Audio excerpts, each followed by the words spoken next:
ایک دفعہ کا واقعہ ہے کہ حضرت اویس کرنی کو آپ صلی اللہ علیہ وآلہ وسلم کے دیدار کا شوق اس قدر پیدا ہوا کہ انہوں نے مدینے آنے کا ارادہ کیا۔ اب ادھر انہوں نے ارادہ کیا، ادھر آپ صلی اللہ علیہ وآلہ وسلم کو کسی غزوہ میں شرکت کرنے کے لیے مدینے سے باہر جانا پڑا۔ لیکن آپ صلی اللہ علیہ وسلم نے حضرت عائشہ سے فرمایا کہ میرے جانے کے بعد شاید کوئی مہمان آئے، اگر وہ یہاں آئے تو اس کی خوب خاطر مدارت کی جائے اور ہر طرح سے خیال رکھا جائے، کیونکہ وہ بڑا ہی پارسا انسان ہے، اور میرے آنے تک اس کو روکنے کی کوشش کی جائے۔ اگر وہ نہ رکنا چاہیں تو مجبور نہ کیا جائے، مگر اس کی شکل و صورت یاد رکھی جائے۔ یہ ہدایت دے کر رسالت مآب خود تو غزوہ میں شرکت کے لیے روانہ ہو گئے۔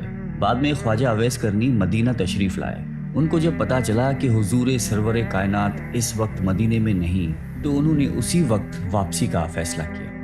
ان کو روکنے کی بڑی کوشش کی گئی، مگر وہ نہ رکے اور نہ ہی کسی قسم کی خاطر کروائی، بس واپس لوٹ گئے۔ جب آپ صلی اللہ علیہ وآلہ وسلم مدینہ واپس تشریف لائے تو آتے ہی انہوں نے حضرت عائشہ صدیقہ رضی اللہ تعالیٰ عنہا سے سوال کیا کہ کیا کوئی مہمان آیا تھا؟ ام المومنین نے عرض کی کہ اے اللہ کے رسول، ایک شخص جو کہ یمن سے آیا تھا، اس کی شکل و صورت چرواہوں کے جیسی تھی، آپ کو نہ پا کر وہ ایک لمحہ بھی یہاں نہیں ٹھہرا اور چلا گیا۔ آپ صلی اللہ علیہ وسلم بولے کہ عائشہ پتہ ہے وہ کون تھا؟ عرض کی کہ حضور میں بالکل نہیں جانتی۔ فرمایا کہ وہ اویس قرنی تھا، جو میرے دیدار کے لیے یہاں آیا تھا اور دیدار کی حسرت دل ہی میں لے کر واپس چلا گیا، اور وہ ٹھہر بھی نہیں سکتا تھا کیونکہ اس کی ایک والدہ ہے جو بوڑھی ہے اور آنکھوں سے معذور ہے، اور اس کی دیکھ بھال کرنے والا کوئی نہیں ہے، اس لیے اس کو ہر حال میں واپس جانا تھا۔ اور یہ وہ شخص ہے جو کہ خدا اور اس کے رسول کا سچا چاہنے والا ہے، جس کو صرف ذکر الہی سے غرض ہے اور وہ کسی چیز سے نہ مرعوب ہے نہ متاثر۔ اویس قرنی میرا عاشق ہے اور اللہ اسے محبت کرتا ہے۔ حضرت عائشہ نے جب یہ باتیں سنی تو اس کو خواجہ اویس قرنی کے مقام پر رشک آنے لگا اور فرمانے لگی کہ اے خدا کے حبیب، وہ شخص واقعی کس قدر عظیم ہوگا جس کے زہد و تقوی اور عبادت و ریاضت کی تعریف خدا اور اس کا محبوب کرے۔ مشہور تابعی حضرت حرم بن حیان رضی اللہ تعالیٰ عنہ کی ایک بار خواجہ اویس قرنی رضی اللہ تعالیٰ عنہ سے ملاقات ہوئی۔ وہ اپنی ملاقات کچھ اس طرح بیان کرتے ہیں۔ خواجہ اویس کرنی کوفہ میں مقیم تھے۔ میں نے آپ کی تعریف سنی، ملاقات کا شوق غالب ہوا اور میں ان کی زیارت کے لیے کوفہ پہنچا۔ لوگوں نے بتایا کہ وہ دریائے فرات پر ملیں گے۔ فرات کے کنارے پر پہنچا تو دیکھا کہ ایک شخص تنہا بیٹھا دوپہر کے وقت وضو کر رہا تھا اور کپڑے دھو رہا تھا۔ میں اویس کرنی کے اوصاف سن چکا تھا، اس لیے فوراً ہی پہچان گیا۔ ان کا جسم فربا اور رنگ گندمی تھا، سر منڈا ہوا تھا اور داڑھی گھنی تھی، بدن پر بہت بال تھے اور چہرہ بہت بڑا اور محیب تھا۔ صوف کا پاجامہ پہنے ہوئے تھے اور صوف ہی کی ایک چادر جسم پر تھی۔ میں نے قریب پہنچ کر سلام کیا۔ انہوں نے جواب دیا اور میری طرف دیکھ کر کہا کہ اللہ تمہیں سلامت رکھے۔ پھر میں نے مصافحے کے لیے ہاتھ بڑھایا، لیکن انہوں نے مصافحہ کرنے سے گریز کیا اور اپنے پہلے الفاظ دہرائے کہ اللہ تمہیں سلامت رکھے۔ مجھے ان کی حالت پر بڑا ترس آیا اور میری آنکھوں سے آنسو بہنے لگے۔ جب میں نے رقت بھرے لہجے میں کہا کہ اویس، خدا تم پر رحمت کرے اور تمہاری مغفرت فرمائے، تو وہ بھی رونے لگے اور مجھ سے مخاطب ہو کر فرمایا کہ حرم بن حیان، خدا تم پر رحم کرے میرے بھائی، تمہارا کیا حال ہے؟ تمہیں میرا نام و پتہ کس نے بتایا؟ میں نے عرض کیا کہ خدا نے۔ مگر اے اویس، یہ تو بتاؤ کہ تمہیں میرا اور میرے باپ کا نام کیسے معلوم ہوا؟ اس سے پہلے نہ میں نے تمہیں دیکھا ہے نہ تم نے مجھے۔ حضرت اویس نے جواب دیا کہ تمہارا نام مجھے اس نے بتایا ہے جس کے علم و خبر سے کوئی چیز باہر نہیں۔ میری روح نے تمہاری روح کی طرف توجہ کی اور میرے روح نے تمہاری روح کو پہچان لیا۔ مومن کی روحیں ایک دوسرے کو پہچان لیتی ہیں۔ میں نے عرض کی کہ رسول اللہ صلی اللہ علیہ وآلہ وسلم کی کوئی حدیث مبارک سنائیے تاکہ میں اسے یاد کر لوں۔ حضرت اویس قرنی نے فرمایا کہ میں نے سرکار دو عالم صلی اللہ علیہ وآلہ وسلم کی شرف صحبت حاصل نہیں کی، البتہ حضور صلی اللہ علیہ وآلہ وسلم کے صحابہ کرام کو دیکھنے کی سعادت نصیب ہوئی ہے، اور تم لوگوں کی طرح ان کی زبان سے میں نے بھی حضور کی احادیث سنی ہیں، لیکن میں اپنے اوپر یہ دروازہ کھول کر محدث، مفتی اور قاضی کہلانا پسند نہیں کرتا۔ مجھے خود اپنے نفس کے بہت سے کام ہیں۔ یہ کہہ کر وہ میرا ہاتھ پکڑ کر رونے لگے۔ میں نے درخواست کی کہ پھر قرآن حکیم کی ہی کچھ آیات سنا دیجیے۔ میرے دل میں آپ کی زبان سے قرآن سننے کا بے حد اشتیاق ہے۔ میری آپ سے محبت اور عقیدت خدا کے لیے ہے۔ میرے لیے دعا فرمائیے اور کچھ وصیتیں کیجیے۔ میری درخواست سن کر اویس رضی اللہ تعالیٰ عنہ نے اعوذ باللہ من الشیطان الرجیم پڑھا اور چیخ مار کر رونے لگے۔ پھر فرمایا میرے رب کا ذکر بلند ہے، اس کا قول سب سے سچا ہے، اس کا کلام سب سے اچھا ہے۔ یہ کہہ کر انہوں نے ان آیات کی تلاوت کی۔ حامیم والکتاب المبین انا انزلناہ فی لیلۃ مبارکۃ انا کنا منذرین هو العزیز الرحیم تک پڑھ کر چیخ ماری اور بے ہوش ہو گئے۔ ہوش میں آئے تو فرمایا حرم بن حیان تمہارا باپ مر گیا، ان قریب تم کو بھی مرنا ہے، کیا خبر جنت میں جائیں یا دوزخ میں۔ ابن حیان آدم فوت ہو گئے، حوا فوت ہو گئی۔ ابن حیان نوح اور ابراہیم خلیل اللہ فوت ہو گئے۔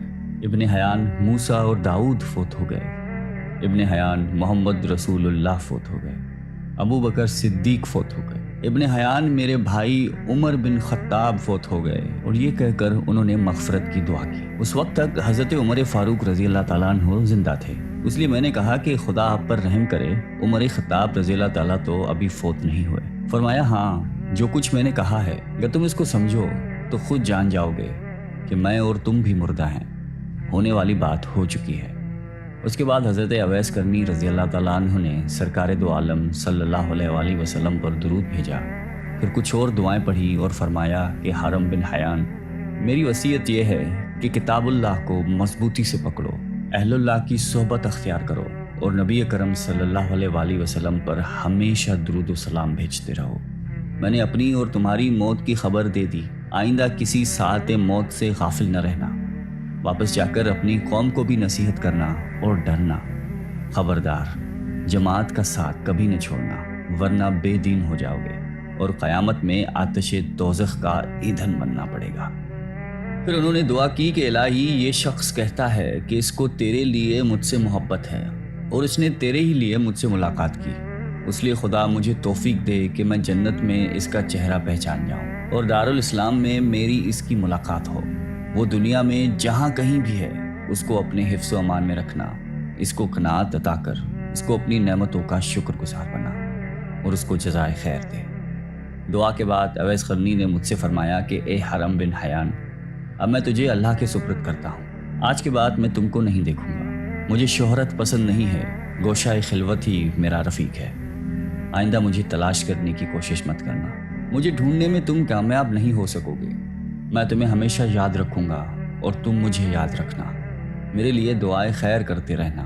اچھا، السلام علیکم ورحمۃ اللہ۔